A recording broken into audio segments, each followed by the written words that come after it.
प्यारे बच्चों, आज हम प्रश्नावली 1.5 से क्वेश्चन नंबर 3 और 4 हल करेंगे। तो क्वेश्चन नंबर 3 पे चलते हैं।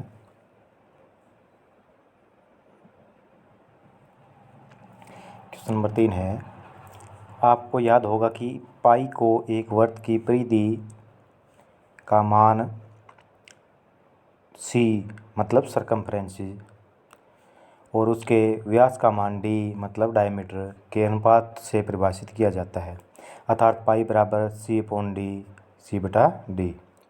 इस तथ्य का अंतर्विरोध करता हुआ प्रतीत होता है कि पाई एक अपरिमेय संख्या है। इस अंतर्विरोध का निराकरण आप किस प्रकार करेंगे?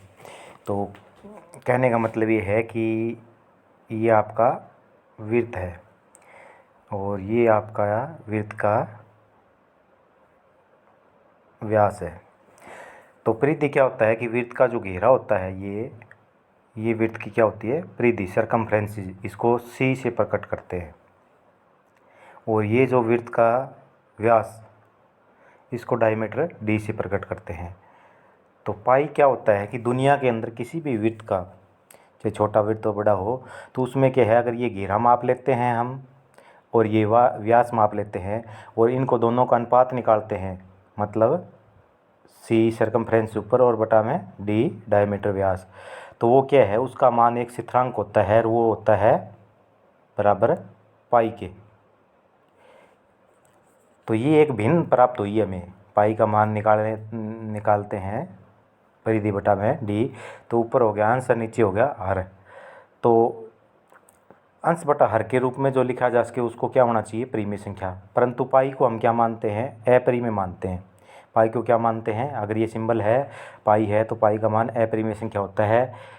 लेकिन अगर 22/7 है तो क्या मानते हैं उसको परिमेय मानते हैं। तो 22/7 को परिमेय इसलिए मानते हैं क्योंकि क्या है, इस अंश बटा हर के रूप में लिखा जा सका है और हर इसका ही 0 नहीं है। लेकिन पाई का मान अपरिमेय क्यों होता है और C/D अपरिमेय क्यों होगा? तो इसका रीज़न ये है कि C/D अंश बटा हर ज़रूर है ये, लेकिन इसमें से एक भिन्न कोई भी, चाहे वो सरकमफ्रेंस हो चाहे डायमीटर हो, वो अवश्य ही अपरिमेय संख्या होगी। तो हमने पिछले सवालों में ये पढ़ा था कि क्या है, कोई भी एक परिमेय संख्या है और दूसरी अपरिमेय संख्या है, उनकी जमा घटा गुना भाग करेंगे तो अपरिमेय संख्या प्राप्त होगी।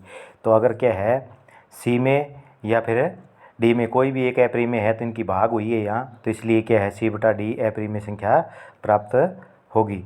तो ये दोनों क्या है, इसमें से एक परिमेय है तो वो दूसरी अवश्य ही अपरिमेय संख्या होगी, इसलिए C/D है वो क्या है, अपरिमेय संख्या होगी। तो पाई इसलिए अपरिमेय संख्या ही है। 22/7 है, ये मान केवल इसका निकट का मान है, बिल्कुल शुद्ध मान नहीं है। तो इस प्रकार हम इसको लिख सकते हैं कि पाई C/D दरअसल ये वृत्त के परिधि और व्यास का अनुपात है। परिधि ये और व्यास C/D अनुपात है। C/D में कोई संख्या है वो एक अपरिमेय होगी, कोई भी, चाहे C हो या D हो, दुनिया का कोई वृत्त उठा लो, ये दो अनुपात निकालेंगे तो उसमें अवश्य ही एक अपरिमेय संख्या होगी। तो एक अपरिमेय संख्या होगी तो दो संख्याओं में अगर भाग करेंगे, एक अपरिमेय है तो दूसरी संख्या अपरिमेय ही, उसका आंसर भी अपरिमेय ही प्राप्त होगा। तो इसका हम निराकरण इस प्रकार कर सकते हैं कि C और D में कोई एक संख्या अपरिमेय होगी, अतः एक अपरिमेय तथा एक परिमेय संख्या का भाग अपरिमेय संख्या होगी। तो आगे हम अगले सवाल की तरफ चलते हैं।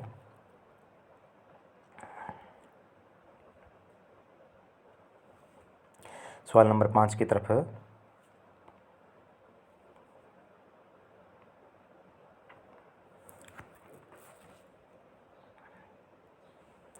तो क्वेश्चन नंबर 5 है हमारा, संख्या रेखा पर 9.3 अंडर रूट यानी वर्गमूल 9.3 को संख्या रेखा के ऊपर निरूपित करना है। तो इसके लिए हम क्या करेंगे कि दशमलव की है, इसलिए क्या, इसको हम बराबर बराबर के अंकों में बांट के, जैसे पीछे वर्गमूल 5 को, वर्गमूल 2 को, 3 को किया, ऐसे नहीं कर सकते। इसके लिए क्या, थोड़ा सा अलग मेथड अपनाएंगे हम।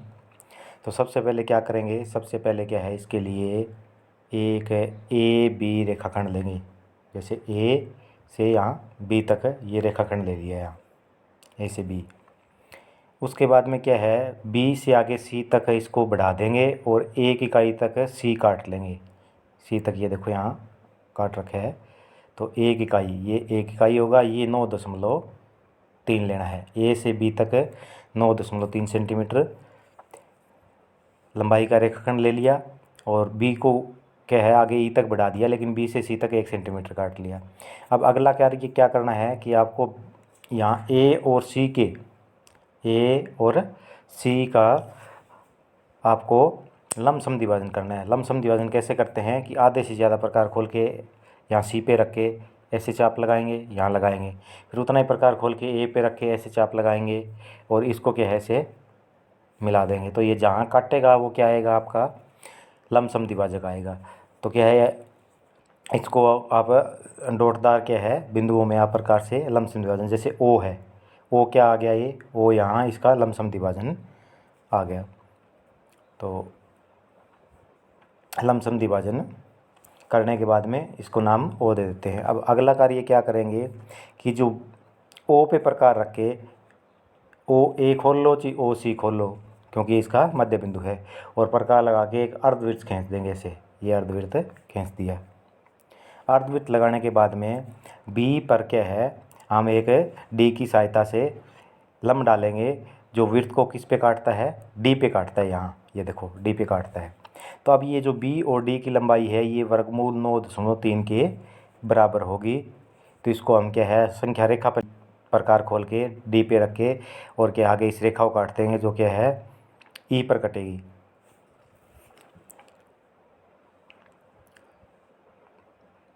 तो ये क्या है, बी और ई की लंबाई है ये क्या है, या फिर बी से डी की लंबाई है ये वर्गमूल 9.3 के बराबर होगी। तो रचना में क्या लिखेंगे हम, तो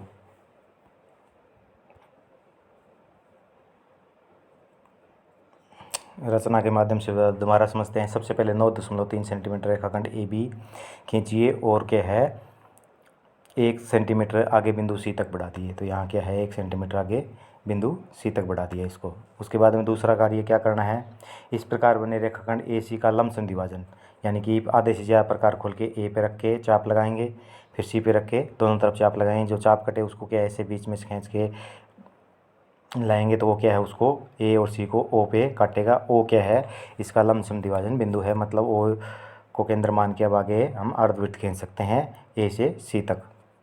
तो अगला कार्य ए ओ और सी ओ को वर्त की त्रिज्या मानकर एक अर्धगोला खींचिए, अर्धवृत्त खींचिए। अर्धगोला नहीं कहेंगे, अर्धवृत्त कहेंगे इसको।